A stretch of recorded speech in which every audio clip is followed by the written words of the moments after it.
Dubartoonni mucaa da'uu barbaadanii mucaa barbaacha dhuftan immoo fiigaas kottaa addanna dhaabadhaala. Likewise, if you are here for the fruit of your wombs, come to the altar and be on this side. ልጅ ከእግዚአብሔር ፈልጋችሁ የመጣችሁ እናንተም ወደ ፊት ለፊት ነውና በዚህኛው መስመር ላይ ቁሙ። ፋርሳ ጃተሚ ቶርባ ዋቀዮ ወረቆ ባጅራተኒፍ ማቲ ከነይዳ The Bible says in the book of Psalm, God will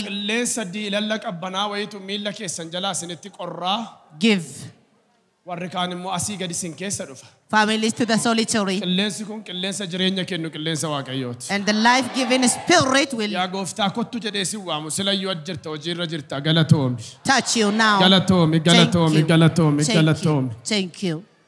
Amma kaase jireenya kan kennu qilleensa huumu qilleensa fayyisu qilleensa gadameessa fayyisu hiixii keessa xaragee kan baasu tubboo huumamaan cufame kan banu tubboo cufame kan banu abaarsa sanyii abaarsa guyyaa kan cabsu lammaffa maqaa Yesuus ilma Waaqayyoon gadameessi kee qabeen gadhiisu.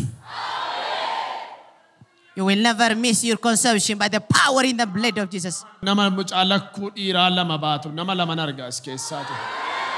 መንታ የምትሸከሙት ሁለት ሰዎችን አየሁ። አይቹቱን ታኔ ገሩ nama lakkuu baatu narga. ሁለት ሴቶችን አየሁ። ኢየሱስ ክርስቶስ ilma Waaqayyoon amma kaasee በኢየሱስ ስም gadameessi kee fayyeera. ከዚህ ሰዓት ጀምሮ ሲያገለቱ ኢየሱስ ማጽናናችሁ ተፈውሷል። ሲያገለቱ ጌታ ሆይ ተመስገን ተመስገን። ገዳሜሲ ቆዋን ፈየ ፍልፋት የማጽን ስለተፈወሰ ወጋራ ሳሙኤልን ይዞ ስለሚመጣ ጫካኩ ሳሙኤልን ፍዴ ዱፍት የክዳንን ልጅ ይዛችሁ ትመጣላችሁ። ገዳሜሰ ከት ደልዲ ራጃ ጀሜራ ወንድ ልጅ አዝዣለሁ ወደ ወብዳዲ ኢየሱስ ይችል በክርስቶስ የደሙ ኃይል Humna dhiiga olichaatiin. Humna dhiiga olichaatiin. Humna dhiiga olichaatiin. The blood of the Lamb. Gadameessa kee dhala dhiiraatiin eebbiseera. I blessed your womb. Abaarsa cabseera. By dhukkuma cabseera. Son. Waan haaraa. Something new, something tokko lama sadii. Receive it. And bless sauce. Take it. Randa la barada bos. Antia la bakarada la bos. Takabalu. Maqaa Yesuus Kiristoos.